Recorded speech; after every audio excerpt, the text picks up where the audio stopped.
Пътното предприятие от Враня успя през нощта и в ход на днешния ден да почисти едното платно на затрупания регионален път в село Рибарци, а работите върху премахването на огромното количество камъни, дървесина и земя ще продължат, казва шефът на клона Зоран Рангелов.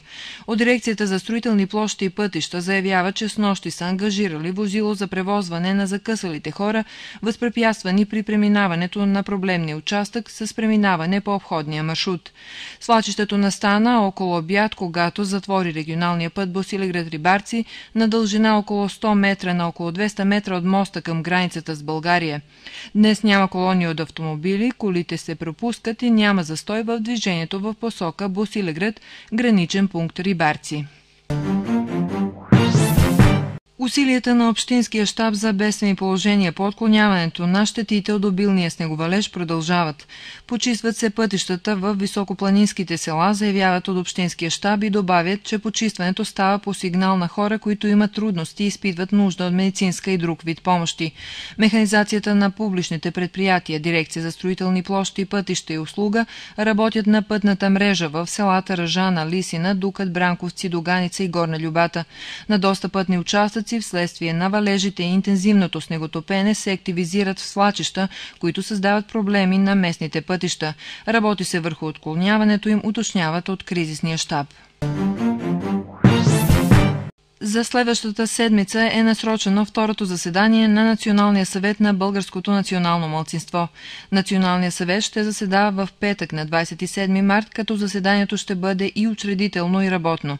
Обемният дневен ред съдържа над 30 точки, а най-важните са приемане на статута, правилника за работа и финансовия план на Националния съвет за 2015 година. Ще бъде избран секретар на Националния съвет, изпълнителен съвет и надзирателна комисия на съвета. Членовете на Националния съвет трябва да изберат и комисии за образование, за информиране, за култура и комисия за служебна употреба на езика. Заседанието ще се проведе в новата зала за заседания на Общинската скупщина в сградата на община Босилеград с начало в 12 часа. До края на месец март изтича срокът за възобновяване на регистрацията на земеделските стопанства. До сега пререгистрация са извършили около 80% от регистрираните земеделски стопанства на територията на нашата община. Миналата година са били регистрирани около 1400 стопанства в Босилеградска община и става дума главно за малки стопанства до 5 хектара обработваема площ. Регистрираните земеделски производители според Министерството на земеделието и тази година ще получават посрекателни средства на стойност от по 6000 динара за хектар обработваема площ, както и субсидии за изкуствен тор и нефт. 4417 е броят на новооткритите случаи с рак на гърдата сред жените в Сърбия, докато в Пчински окръг от тази болест ежегодно умират над 30. В здравния дом в Босилеград по време на акцията за безплатни мамографски прегледи през август миналата година бяха прегледани 600 жени на възраст между 50 и 69 години, от които около 40 бяха изпратени на допълнителни прегледи. Доктор Драган Ангелов, специалист-гинеколог в здравния дом, каза за програмата ни, че по време на тази акция са регистрирани 4 случая заболели от рак на гърдата. Той добави, че през последните години все повече и повече жени се явяват на профилактични клинични ултразвукови прегледи и отправи призив към всички жени да се грижат за здравето си, тъй като ключът към успешното лечение на рака на гърдата е неговото ранно откриване. Националният ден за борба с рака на гърдата, 20 март, се отбелязва трета поредна година с цел да се обърне повече внимание към разпространението на тази болест, за да се повиши информираността на значението на профилактиката и ранното откриване на рака на гърдата. Днес започна традиционния празник на община Кюстендил под название Кюстендилска пролет. Празникът, който е знаков за кюстендилци, посещаван от жителите на нашата община, се провежда за 49-ти път тази година. Празникът започва тази вечер с избор на главния символ на празника – девойка Кюстендилска пролет. Тържествата по случай празника ще продължат утре от 11 часа българско време на площад Велбаш, където ще бъде отслужен молебен за здравето на кюстендилци и гости на града. В празничната програма ще участват гостуват българската народна певица Славка Калчева и танцорите на ансамбъл Пирин от Благоевград.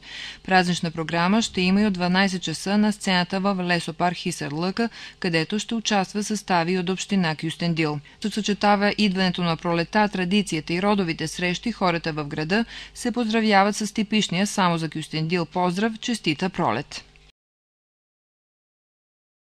На северното полукълбо пролета започва днес на 20 март 15 минути преди полунощ. В същото време за жителите на южното полукълбо започва есента. Пролета ще продължи до 21 юни, когато ще настъпи лятото. Лятното часово време в Сърбия ще започне в нощта между 28 и 29 март, когато часовниците трябва да се преместят един час напред.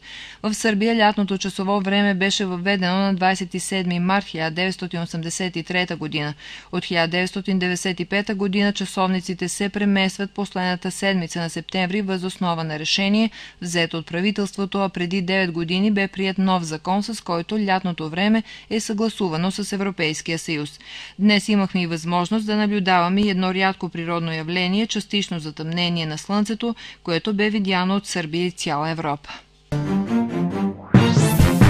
В Босилеград утре предимно слънчево време, валежи не се очакват, ще духа западен вятър със скорост от 1 метър в секунда. Сутрешна температура на въздуха -3, максимална дневна 9 градуса. Неделя ще се задържи предимно слънчево, а вечерта са възможни валежи. Понеделник също е възможно да превали, но ще има и слънчеви интервали.